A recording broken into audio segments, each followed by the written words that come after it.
In 8th place, an aircraft that epitomizes the terror-bombing blitzkrieg of Nazi Germany's air war during World War II. The German Junkers JO-88A-4. Manufacturer, Junkers Flugzeug- und Motorenwerke. Power plant, 2 Junkers Jumo 1,350 horsepower liquid-cooled engines. Top speed, 292 miles per hour. Payload, 7,935 pounds. Armament, 7 7.92mm machine guns. Range, 1,553 miles.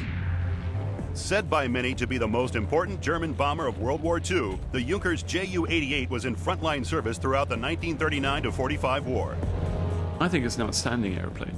Innovation in terms of the power-to-weight ratio, and in terms of the payload, to the range of the aircraft, all of these things boded well for the Junkers 88. But Germany had a problem, of course, with its bomber fleet, and was it didn't really have a strategic bomber. And I think that's probably one of Goering's mistakes that he made.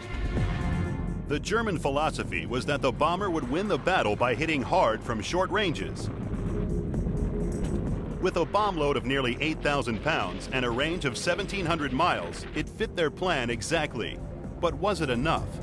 The Ju-88 is great when you're fighting Poland, it's great when you're fighting Britain, but if you are the Luftwaffe and you're fighting the Soviet Union, and Soviet industry has been successfully relocated east of the Ural Mountains, then the Ju-88 doesn't do you any good at all.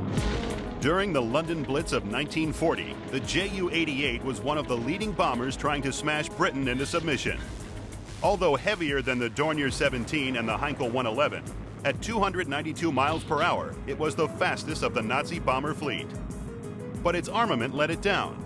The Junkers had an extensive battery of 7 machine guns, but all forward guns, except those operated by the pilot, had to be fired by the flight engineer, who had to leap from one gun to another as enemy fighters attacked.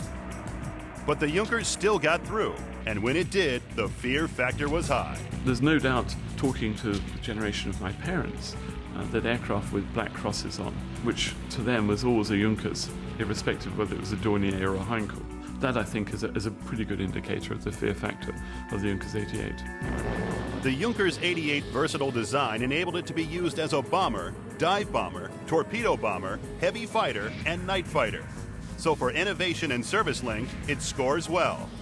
Fear factor is high, but defensive armament and payload lets it down. So this German terror bomber can only get in at number 8 on our top 10 list.